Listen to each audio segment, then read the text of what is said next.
Well, I love individuals. I hate groups of people. I hate people who have a group of people with a common purpose. Because pretty soon they have little hats, you know, and armbands, and fight songs, and a list of people they're going to visit at 3 a.m. We were founded on a very basic double standard. This country was founded by slave owners who wanted to be free. Am I right?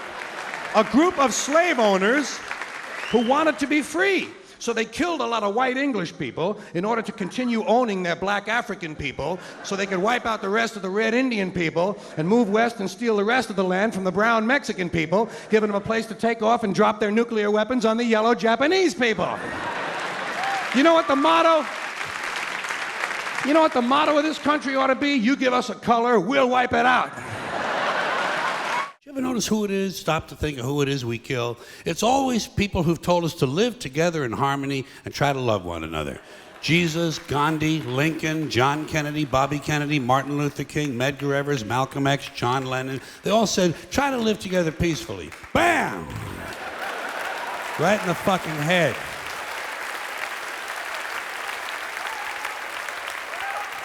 Apparently, we're not ready for that. Yeah, that's difficult behavior for us. We're too busy sitting around trying to think up ways to kill each other. Here's one we came up with. It's efficient, too. Genocide, you know? Killing large numbers of people simply because they don't look like you, they don't talk like you, and they don't have the same kind of hats you do. You ever notice that anytime you see two groups of people who really hate each other, chances are good they're wearing different kind of hats. Keep an eye on that, it might be important. Why do so many people need help? Life is not that complicated. You get up, you go to work, you eat 3 meals, you take 1 good shit, and you go back to bed. What's the fucking mystery? And the part I really don't understand, if you're looking for self-help, why would you read a book written by somebody else? That's not self-help, that's help. There's no such thing as self-help. If you did it yourself, you didn't need help. You did it yourself. Try to pay attention to the language we've all agreed on. And a similar mystery to me, motivation books, motivation seminars. Why would anyone need to be motivated by someone else? I say if you lack motivation, a seminar isn't going to help you. What you really need is to be smashed in the head 30 or 40 times with a golf club. That'll fucking motivate you. Or else it'll at least get you up and moving around the room. You know, locate your socks, shit like that. Get the day rolling. Motivation is bullshit. If you ask me, this country could use a little less motivation. The people who are motivated are the ones who are causing all the trouble. Stock swindlers, serial killers, child molesters, Christian conservatives.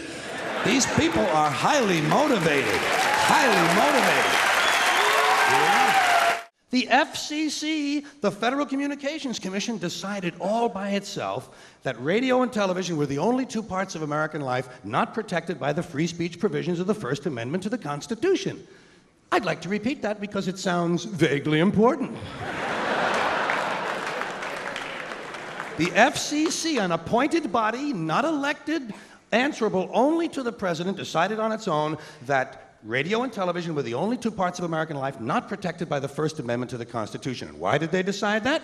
Because they got a letter from a minister in Mississippi. A Reverend Donald Wildman in Mississippi heard something on the radio that he didn't like. Well, Reverend, did anyone ever tell you there are 2 knobs on the radio?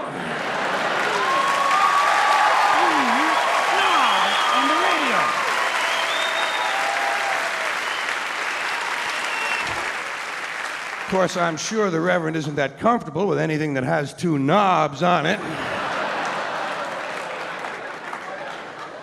But hey, Reverend, there are 2 knobs on the radio. One of them turns the radio off, and the other one changes the station. Imagine that, Reverend, you can actually change the station. It's called freedom of choice, and it's one of the principles this country was founded upon. Look it up in the library, Reverend, if you have any of them left when you finish burning all the books. I don't like words that hide the truth. I don't like words that conceal reality. I don't like euphemisms or euphemistic language. And American English is loaded with euphemisms because Americans have a lot of trouble dealing with reality. Americans have trouble facing the truth. So they invent a kind of a soft language to protect themselves from it. And it gets worse with every generation. For some reason, it just keeps getting worse. I'll give you an example of that. There's a condition in combat, most people know about it. It's when a fighting person's nervous system has been stressed to its absolute peak and maximum, can't take any more input. The nervous system has either snapped or is about to snap. In the First World War, that condition was called shell shock. Simple, honest, direct language, 2 syllables, shell shock. Almost sounds like the guns themselves.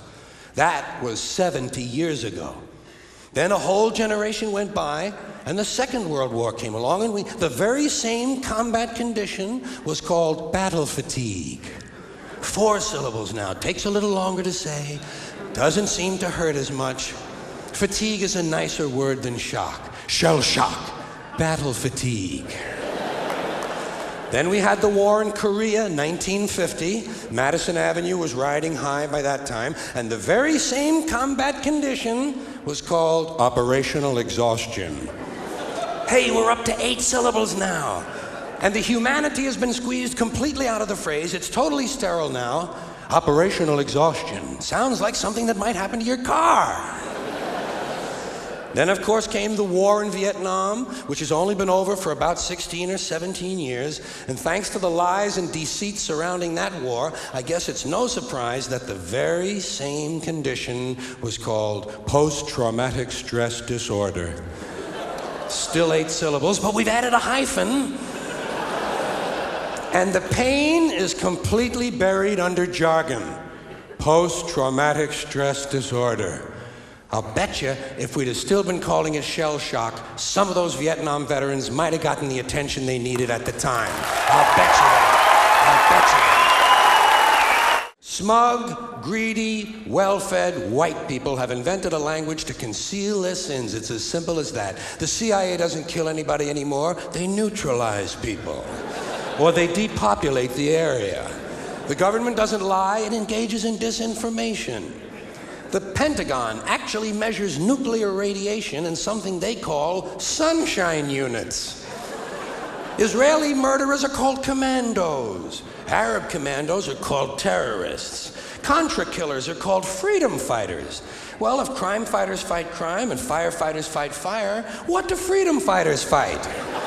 They never mention that part of it to us, do they? And what happened in this country that now suddenly everyone is walking around with their own personal bottle of water? When did we get so thirsty in America? Is everybody so dehydrated they have to have their own portable supply of fluids with them at all times? Get a drink before you leave the house. This is a country where tobacco kills 400,000 people a year, so they ban artificial sweeteners. Because a rat died. You know what I mean?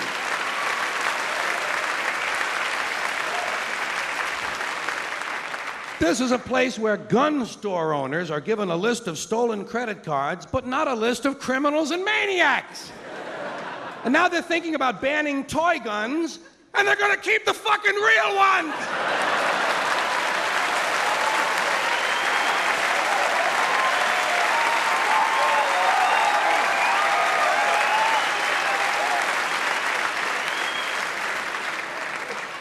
This is a place where alcohol ruins more lives than cancer, and everybody gets upset when some athlete gets hooked on cocaine.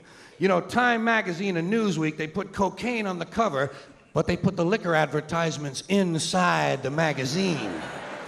It's the old American double standard, you know, say one thing, do something different. There's a reason education sucks, and it's the same reason that it will never, ever, ever be fixed. It's never going to get any better. Don't look for it. Be happy with what you got. Because the owners of this country don't want that. I'm talking about the real owners now. The real owners, the big wealthy business interests that control things and make all the important decisions. Forget the politicians. The politicians are put there to give you the idea that you have freedom of choice. You don't.